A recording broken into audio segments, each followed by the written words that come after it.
everyone. So today we're going to be talking about burn up and burn down. And, there's a lot of metrics out there, but these are the main ones. So we're going to be covering it today that everybody should be absolutely aware of and know how to use them.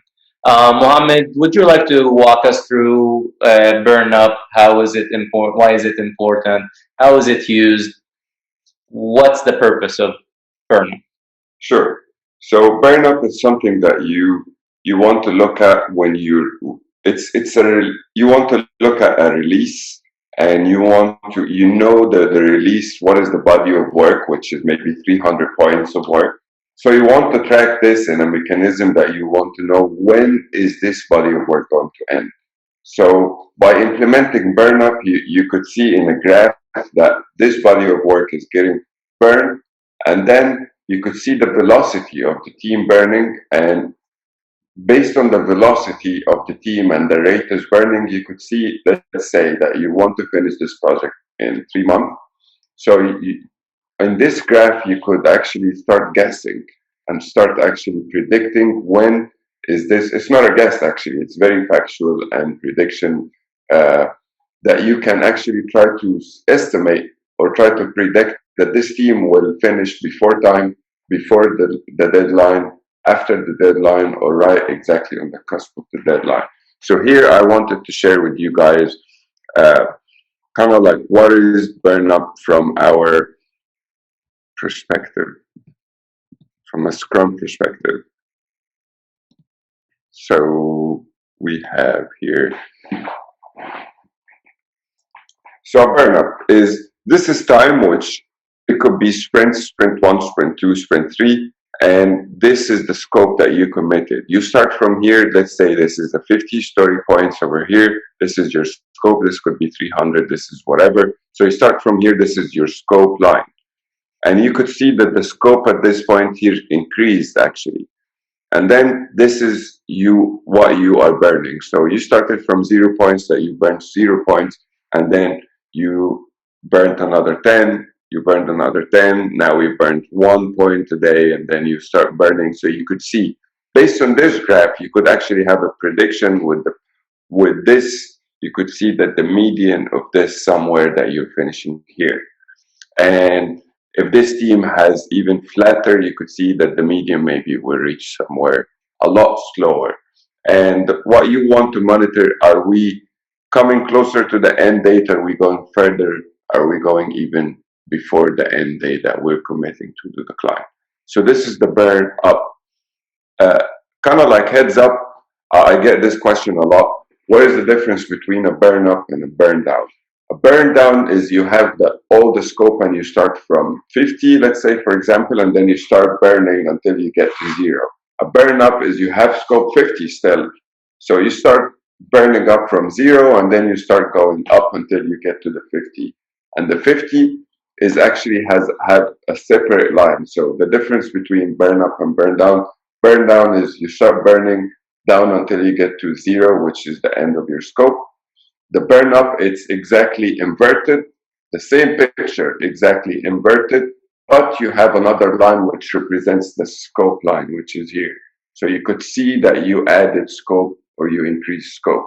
On the other hand, a burn down, Mohammed, could you show us a burn down? Of course. Let me share my screen. I'll show you guys. You can start sharing.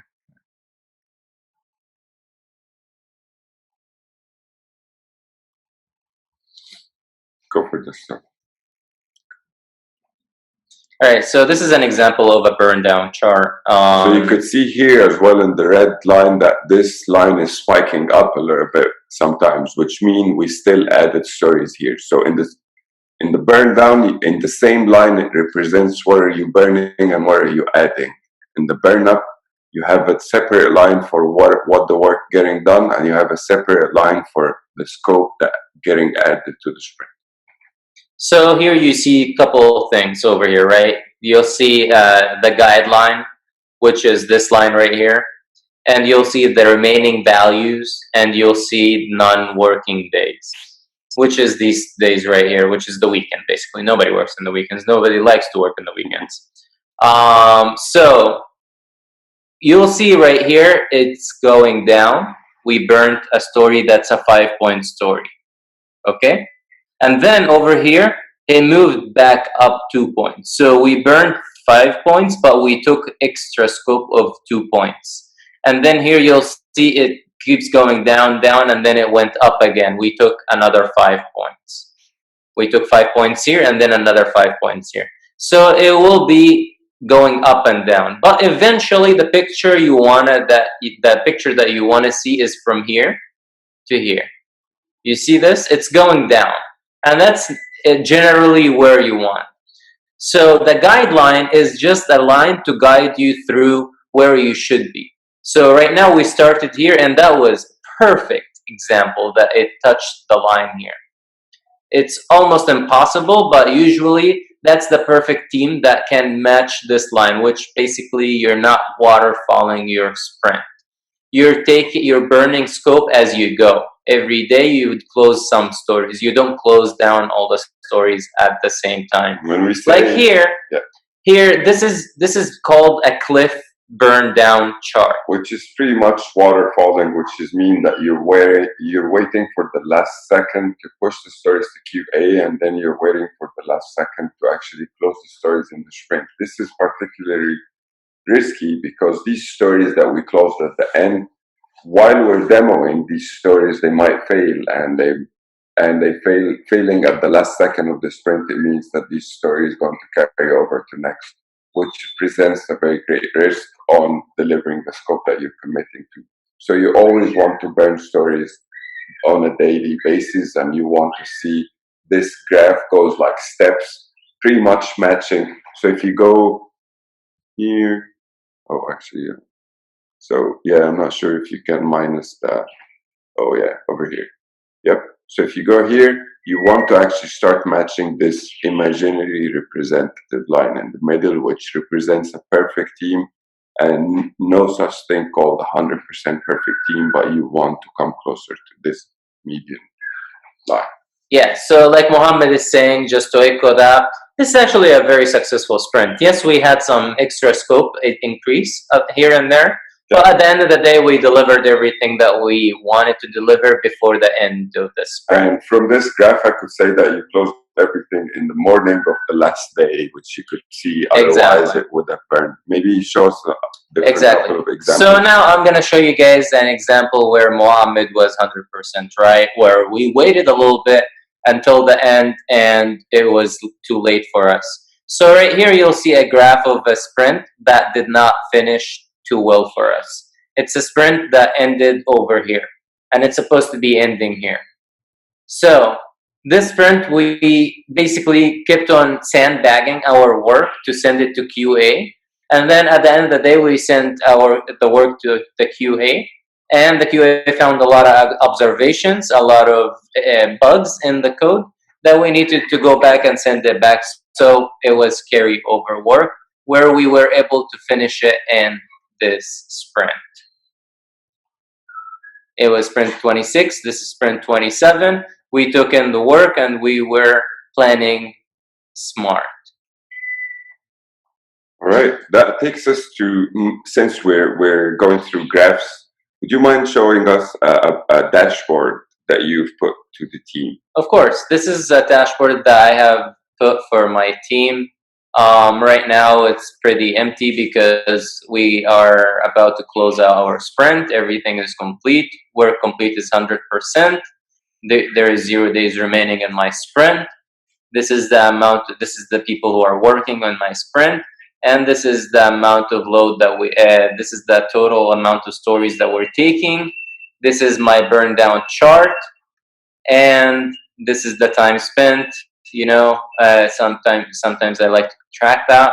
This is my pie chart. This will be very colorful usually. I'll show you there's in progress and done and QA, all that. And this is my board. I like to have it in the dashboard just so everybody sees. And this is what I show in my stand-up usually. So usually all these gadgets on the board, they are configurable. You can actually play with them. It's very easy. We could have a separate session on that. but dashboards is it's a very powerful tool to actually create a conversation when you're speaking to a project or a team. So you could see here that this team has accomplished 100%. These are the main players that worked on this sprint. The sprint has ended because there's 0 days remaining, and the rest of the gadgets that Mohammed has called out. Anything, Mohammed, that we'd like to add in terms of burn up and burn down? Yeah, there's one more thing I'd like to add in terms of comparing velocity between teams. So let's say Mohammed's team finishes every sprint 100 points, and my team finishes 20 points a sprint. Can we say that my team is not successful and Mohammed's team is? The answer would be 100% no. You cannot compare velocity of two teams because each team, they relate to different stuff. So our example about the tent, for example, and we sized it as a 1, other teams might size a tent as a 3 because they've never done a tent before. So the comparison between velocity between two teams will hurt the whole program and will hurt teams. So you cannot compare these charts to other teams' chart. Every team has their own circumstances and their own actually capabilities and own skill sets that they have to deliver value to business. Anything would you like to add on this? Nope, I think we covered it pretty well. All right. Thank you, everyone. You guys have a great day. We will speak soon. Thank you.